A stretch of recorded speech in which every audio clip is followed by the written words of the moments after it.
दोस्तों, मेरा नाम लीसा है और मैं उत्तर प्रदेश की रहने वाली थी। और मैं पेशे से एक सरकारी अस्पताल में नर्स थी। एक दिन रात को काम से घर आते वक्त रास्ते में तेज बारिश होने लगी। भीगते हुए मेरे तन में आग लग गई। एक अनजाना लड़का अपनी कार से आया और कहा, मेरे साथ मेरे बंगले चलो। उसकी बात सुनकर मैं एकदम से सहम गई। फिर कुछ देर बाद मैंने उससे कहा, चलो, मैं मान गई। तो वह मुझे अपने बंगले में ले आया। मेरे गीले बदन को देखकर उसके जज्बात कंट्रोल नहीं हुए। मुझे अपने कमरे में ले आया और दबोच कर कहने लगा, लीशा, मुझे शारीरिक सुख चाहिए। मुझे तो जैसे एकदम से करंट सा लगा जब समर ने मेरी नर्म नर्म पर अपने हाथ। दोस्तों, ऐसी रोचक कहानी सुनने के लिए मेरी दुनिया चैनल को सब्सक्राइब करें। आज हॉस्पिटल में मुझे रात 1 बजे तक रहना था। मेरी स्विफ्ट 1 बजे खत्म होने वाली थी। सारा काम निपटा कर मैं बाहर निकल गई। काफी दिनों से बहुत गर्मी थी। आज बारिश होने के आसार थे। शाम से ही आसमान में बादल थे, जिससे मौसम काफी ठंडा हो रखा था। गर्मी के बाद अगर थोड़ा ठंडा मिले तो मन में अपने आप हलचल होती रहती है। मेरा नाम लीसा है और मेरी उम्र अभी 22 साल है। अब तक कुंवारी हूँ। मेरे परिवार वाले दूसरे शहर में रहते थे। मैं दूसरे नर्स के साथ नर्सिंग हॉस्टल में रहती थी, जो कि यहाँ से ज्यादा दूरी पर नहीं थी। जरूरत पड़ने पर पैदल भी चली जा सकती थी। आज काम से जैसे ही निकली देखा बाहर बारिश हो रही थी। इस मौसम की पहली बारिश थी और बारिश में भीगना काफी अच्छा लग रहा था। मेरा मन मचलने लगा था। बारिश की बूंदें जैसे ही तन पर गिरती एक अजीब सा सुकून महसूस हो रही थी। भीगते हुए मैं पैदल ही चल रही थी। आज ऑटो स्टैंड में कोई ऑटो भी नहीं था। पैदल का रास्ता करीब 26 मिनट का था।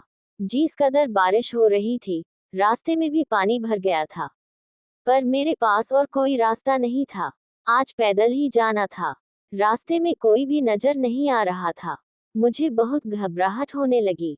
मैं ठहरी अकेले कुंवारी लड़की सुनसान सड़क में, मुझे घबराहट महसूस होने लगी थी। मैं खड़ी हो गई। सोचा कोई गाड़ी आए तो लिफ्ट ले लूंगी। हालांकि दिल में एक डर भी था कि इतनी रात को लिफ्ट लेना भी सही रहेगा या नहीं। कहीं गलत लड़के इसका गलत मतलब निकाल कर मेरे साथ कुछ करना दे। पर इस हाल में पैदल जाना भी नामुमकिन था। तभी दूर से मुझे एक कार आती नजर आई। लगा काफी महंगी कार हो सकता है, किसी रईस इंसान की हो। मैं हाथ दिखाने लगी थी। कार मेरे पास आकर रुक गई। वहां से एक नौजवान लड़का निकलकर सामने आ गया। जब मैं उस लड़के को देखा तो शकल सूरत से काफी रईस इंसान लग रहा था। काफी महंगे कपड़े पहन रखे थे, काफी लंबा था, देखने में काफी गुस्से वाला लग रहा था और घमंडी भी। ऐसे लोग तो किसी अनजान की मदद नहीं करते। फिर यह क्यों रुक गया? जरूर कोई रईस बाप की बिगड़ी औलाद होगा। यही मन ही मन सोच रही थी।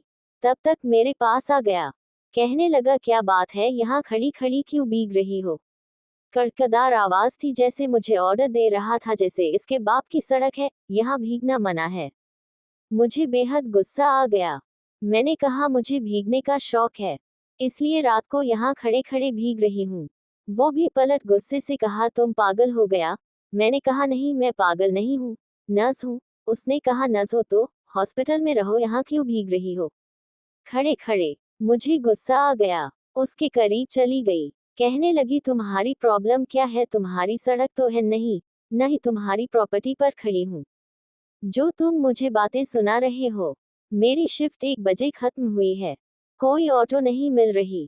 मुझे हॉस्टल वापस जाना है, इसलिए खड़ी खड़ी लिफ्ट का इंतजार कर रही हूँ। उसने कहा, ऑनलाइन जमाना है, कब बुक कर लेती? मैंने कहा, मैं अपनी मोबाइल घर पर ही रख कर आई हूँ। उसने कहा, तब तो तुम पूरी पागल हो। फोन घर पर रखने की चीज है क्या? इस जमाने में मैं बनावटी मुस्कान देकर, कहीं मेरी औरती की ड्यूटी थी। फाइल ले जाना मना है तो मैं घर पर ही रख कर आई हूँ। और ऐसे भी मेरा हॉस्टल वॉकिंग डिस्टेंस पर ही है, पर इस हालत में चल पाना मुश्किल है। आप खड़े खड़े यहाँ क्यों भीग रहे हो? आपकी तो इतनी बड़ी कार है। अभी गुस्से से कहने लगा, तुम्हारी वजह से मुझे रुकना पड़ा। तुम यूं रास्ते में खड़ी खड़ी हाथ दिखा रही थी। यह इलाका सही नहीं है। 1:30 बजने को है। किसी भी बुरे इंसान की नजर तुम पड़ सकती है। मैंने कहा, तुम्हारी रिश्तेदार थोड़ी ना हूं, जो तुम मुझे प्रोटेक्ट करने के लिए खड़े हो गए। अगर मदद करना चाहते हो तो मुझे मेरे हॉस्टल पहुंचा दो। उसने कहा, आकर मेरी कार में बैठ जाओ। उसकी कार में लिफ्ट लेने को तैयार हो गई थी। हालांकि लड़का काफी बदतमीज था, मुझसे ऐसी बातें कर रहा था जैसे कि मैं उसकी नौकरानी हूँ। पर कम से कम मेरी मदद के लिए रुक गया था। भला हो इस लड़के का, चाहे जितना भी बद दिमाग हो। मैं बहुत थकी हुई थी। आज कुछ ज्यादा ही काम था। पता नहीं मुझे क्या हुआ। उसकी कार में बैठते ही मुझे नींद आ गई और मैं गहरी नींद में चली गई। काफी देर बाद मेरी नींद खुली तो मैं बिल्कुल चौंक उठी। यह मैं कहाँ आ गई हूँ? कहीं उस लड़के ने मुझे किडनैप तो नहीं कर लिया? ये तो मेरा हॉस्टल नहीं है। मैं डर के मारे चीखने लगी। मेरे जिस्म में कपड़े भी नहीं थे, एक गाउन थी। मैं बचाव बचाव करके चिल्लाना शुरू कर दिया तो लड़का दौड़ता हुआ मेरे पास आ गया। कहने लगा, क्या हुआ? कोई बुरा सपना देखा क्या? उसने तुरंत मुझे पानी दिया। कहने लगा, पानी पियो, क्या हो गया तुम्हें? डॉक्टर बुलाओ। मैं उसकी तरफ देखने लगी। कहने लगी, मैं नर्स हूँ। उसने कहा, तुम कौन हो? मुझे फर्क नहीं पड़ता। क्या तुम्हें डॉक्टर की मदद चाहिए? मैंने कहा, तुम मुझे कहाँ लेकर आए हो? मैं तो किडनैप हो गई हूँ। तुमने मुझे किडनैप क्यों किया? उसने कहा, पागल लड़की, तुम्हें मैं किडनैप क्यों करूंगा? तुम तो मेरे घर पर हो। गाड़ी में बैठते ही तुम सो गई थी। तुम्हारी हॉस्टल का पता क्या सपने में आएगा? इससे पहले कि तुमसे कुछ पूछ पाता, तुम्हें कहाँ जाना है? तुम सो गई। इतना आवाज भी लगाया, फिर देखा बड़े प्यार से सो रही थी, तुम्हें जगाना ठीक नहीं समझा। मुझे एहसास हो गया था काम से तुम बेहद थक गई होगी, इसलिए तुम्हें अपने बंगले में लेकर आ गया। अब मैं उसके करीब चली गई। बिल्कुल करीब, इतने करीब एक लड़का लड़की के बीच में कुछ भी हो जाए। वह भी बिल्कुल मेरी इस हरकत के लिए तैयार नहीं था। उसकी कॉलर पकड़ ली। कहने लगी, मेरे कपड़े किसने बदले? उसने कहा, तुम्हारे कपड़े बुरी तरीके से भीग चुके थे। तुम्हें कहाँ लेटा था? मुझे ये भी नहीं पता था तुम कितने घंटे के लिए सोने वाली हो, इसलिए मैंने तुम्हारे कपड़े बदल दिए। अब मैं गुस्सा हो गई। मैंने कहा, मैं एक लड़की हूँ। तुम अनजान मर्द होकर मेरे कपड़े कैसे बदल सकते हो? तुमने तो मेरा सब कुछ देख लिया। कहकर मैं उसे गुस्से से घूरने लगी। उसने कहा, तुम इतनी खूबसूरत हो, अपनी आंखें बंद ना कर सका? हाँ, देख लिया तुम्हारा सब कुछ। मैंने कहा, तुमने मेरे साथ क्या क्या किया बताओ। उसने कहा, अब तक तो अपने जज्बात पर काबू करके रखा था, लेकिन तुम इस तरह से चिपक जाओगी तो पता नहीं कब तक कर पाऊंगा। शायद खुद पर से पूरी कंट्रोल खो बैठूं। इतना मुंह से निकला ही था कि मेरी सांसें तेज होने लगी। अभी मैंने उसे नहीं छोड़ा था। रंग रूप को देखने लगी, जाने मुझे क्या हो गया। मैं भी पिघलने लगी। मेरी अपनी भी जरूरत थी। और इतना हैंडसम सा लड़का आज मेरे पास था। एक अनजाने मर्द के करीब होने का एहसास मेरे जिस्म को पिघला रहे थे। मन कर रहा था उसकी बाहों से लिपट जाऊं, अपना सब कुछ उसे सौंप दूं। मेरे लिए भी अपने जज्बात पर काबू पाना बहुत मुश्किल हो गया था। अचानक उस लड़के ने मेरे हाथ पकड़ लिए। कहने लगा, तुम्हारा नाम क्या है? मैंने कहा, मेरा नाम लीशा है। उसने कहा, लीशा, तुम देखने में बहुत ही खूबसूरत हो। बेहतर होगा तुम मुझे छोड़ दो, यूं मुझे अपने करीब खींचोगी तो मैं ठहरा मर्द अपने ऊपर काबू न खो बैठूं। कहकर वह मुझसे अपने आप को अलग कर लिया और दूसरे कमरे में चला गया। मैं वहीं लेट गई। मेरी सांसें बहुत तेज हो गई थी, अपनी धड़कनों को महसूस करने लगी थी। मुझे अपनी धड़कनों को काबू में करना था। मैं गहरी सांस लेने लगी। जाने यह अजनबी एक पल के लिए मुझे क्यों अच्छा लगने लगा था। वह कमजोर पल थे जो अब बीत चुके थे। जाने इसका नाम क्या है, पर समझदार लड़का है, जो सही वक्त पर मुझसे दूरी बना ली। पूरी रात सोती रही, सुबह वह लड़का कमरे में आ गया। कहने लगा, उठो, और कितना सोगी, मुझे काम पर जाना है, उठकर फ्रेश हो जाओ, मैं चाय नाश्ता रखवाता हूँ। उठकर बाथरूम में चली गई थी, नहा धोकर बाहर निकली। उसी की दिया हुआ गाउन पहनने हुई थी। उसके करीब जाते ही फिर से मेरे दिल की धड़कन तेज हो गई। जाने उसके अंदर ऐसी कौन सी ताकत थी। मैं दोबारा उससे चिपक गई। उसके बेहद करीब चली गई। अब पूछने लगी, कल तुमने मेरे साथ कुछ किया तो नहीं? वह मेरी तरफ देखने लगा। कहने लगा, तुम क्या चाहती हो, तुम्हारे साथ कुछ करूं? मैंने पूछा, ऐसा कब? कहीं मैं? उसने कहा, तुम कल से यही सवाल पूछ रही हो। मैंने कहा, तुमने भी तो मेरे कपड़े बदले थे। उसने कहा, उस वक्त मेरे पास और कोई उपाय नहीं था तुम्हें भीगा कपड़े में कैसे छोड़ देता बताओ। मैंने पूछा, उस वक्त तुमने क्या क्या किया। उसकी आंखों में गुस्सा था, मेरे करीब आ गया।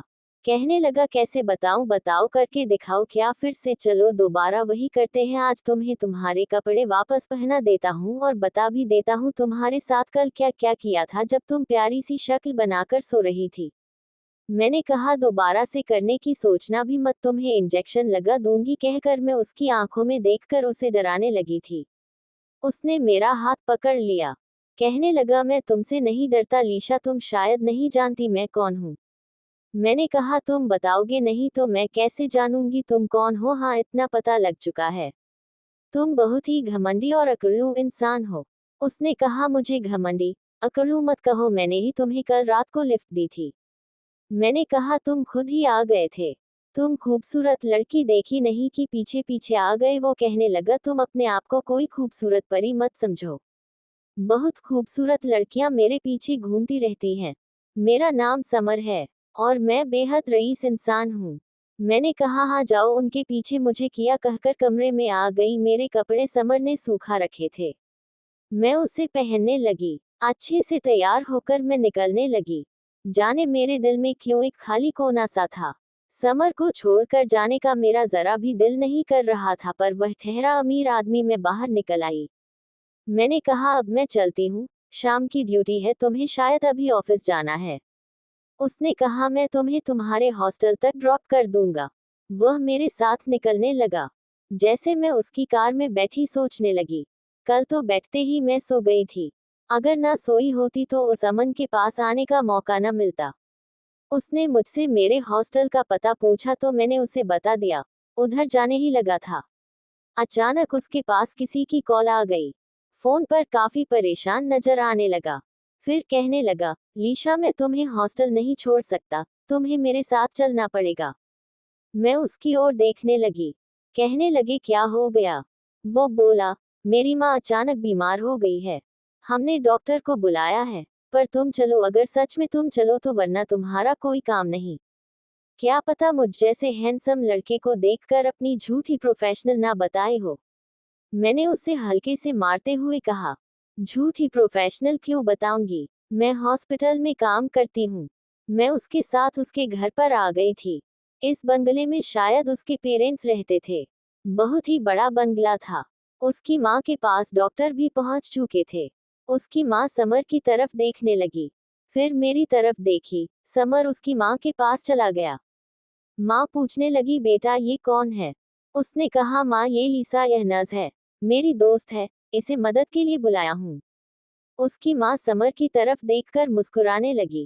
कहने लगी, सिर्फ दोस्त है या ये तुम्हारी गर्लफ्रेंड है। उसकी माँ के मुंह से यह बात सुनते ही वो शर्माने लगा। कहने लगा, माँ ये कैसी बातें कर रही हो। डॉक्टर ने उसकी माँ को दवाइयाँ दे दी थी और मुझे भी समझा दिया था। समर कहने लगा, आज तुम मेरी माँ के साथ रुक जाओ। मैंने कहा, मेरी इवनिंग शिफ्ट है, मुझे हॉस्पिटल जाना ही होगा, वहां से छुट्टी नहीं ले सकती। मेरी जिम्मेदारी है, लेकिन तुम कहो तो शाम तक किसी नर्स का अरेंजमेंट करवा दूंगी। मेरी किसी सहेली को बोल दूंगी, वो यहाँ आ जाएगी। समर भी अपनी माँ के साथ ही रुक गया था। शायद उसकी माँ को डिहाइड्रेशन हो गया था। उनका पेट खराब चल रहा था। अगर हालात और बिगड़ी तो एडमिट करवाना पड़ जाएगा। मुझे नजर रखना था। मैं दिन भर उनके साथ रही। शाम को मेरी एक दोस्त उनकी ड्यूटी करने आ गई तो मैं वापस अस्पताल जाकर अपनी ड्यूटी करने लगी। अब मैं समर के बारे में ही सोचने लगी। मेरे दिल में उसी का ख्याल बार बार आ रहा था। 1 बजे मेरी शिफ्ट खत्म हुई तो मैं फिर से अस्पताल से निकल गई। सोचा ऑटो पकड़ लेती हूँ, काफी थक चुकी थी। लेकिन तभी सामने से एक कार आकर मेरे सामने रुकी। कार देखते ही मैं समझ चुकी थी, समर की कार है। उसकी कार पर बैठ गई। उससे कहा, मुझे हॉस्टल ड्रॉप कर दो। उस रास्ते ना जाकर दूसरे रास्ते से गाड़ी ले जाने लगा। मैंने कहा, समर मुझे कहाँ लेकर जा रहा हो। उसने कहा, घबराओ मत, तुम्हें किडनैप नहीं कर रहा हूँ, अपनी माँ के पास ले जा रहा हूँ। आज रात तुम सो जाना, कल सुबह थोड़ी मेरी माँ का ख्याल रख लेना। पहले से बेटर जरूर है, पर अभी भी वह ठीक नहीं हुई है। मैं समर के साथ जाने के लिए मैं एकदम से तैयार हो गई थी। अब समर के साथ मुझे अच्छा लगता है। मैं जानती थी यह ख्याल मुझे अपने मन में नहीं लाना चाहिए। मैं गरीब लड़की हूँ, एक मामूली नर्स हूँ और यह एक करोड़पति बिजनेसमैन है। हमारे बीच में तो कोई मेल नहीं है, फिर भी मेरे दिल में बस उसी का ख्याल आता। एक रात में वह मेरा अपना कैसे हो गया। अपने घर लाकर वह मुझे कमरे में ले आया। कहा आज इसी कमरे में रेस्ट ले लो, सुबह माँ के रूम में चली जाना, रात के लिए मैंने नर्स रख ली है, कहकर वह जाने लगा कि मैं समर का हाथ पकड़ लिया। मैंने कहा तुम मुझे क्या समझते हो? मैं एक हॉस्पिटल की एम्प्लॉय हूँ, तुमने मुझे यू प्राइवेट काम के लिए रख लिया। तुम मुझे अपने से बहुत छोटा समझते हो ना? मैं गरीब हूँ, मेरा कोई वजूद नहीं है, मेरा कोई दिल नहीं है। हम गरीब लोग तो यूं आमिर के हाथों में कुचले जाते हैं। मेरी बातें सुनकर मेरी तरफ देखने लगा। कहने लगा क्या बक रही हो, तुम्हें तो खाना पीना सब खिला दिया, तुम्हारा दिमाग इतना गर्म क्यों है? मैंने कहा तुम रईस इंसान हो, इसलिए किसी भी नर्स को ड्यूटी पर लगा सकते थे, फिर मुझे क्यों रख रखा है? उसने कहा जब से तुम मिली हो, मुझे यही बात सुनाई जा रही है। मैं नर्स हूँ, मैं देखना चाहता था तुम्हारी काबिलियत कुछ काम आता भी है या नहीं। मैंने कहा मैं बीएससी ट्रेनर्स हूँ, ऐसे क्यों कह रहे हो? उसने कहा आजकल की लड़कियों का दिखावा ज्यादा होता है।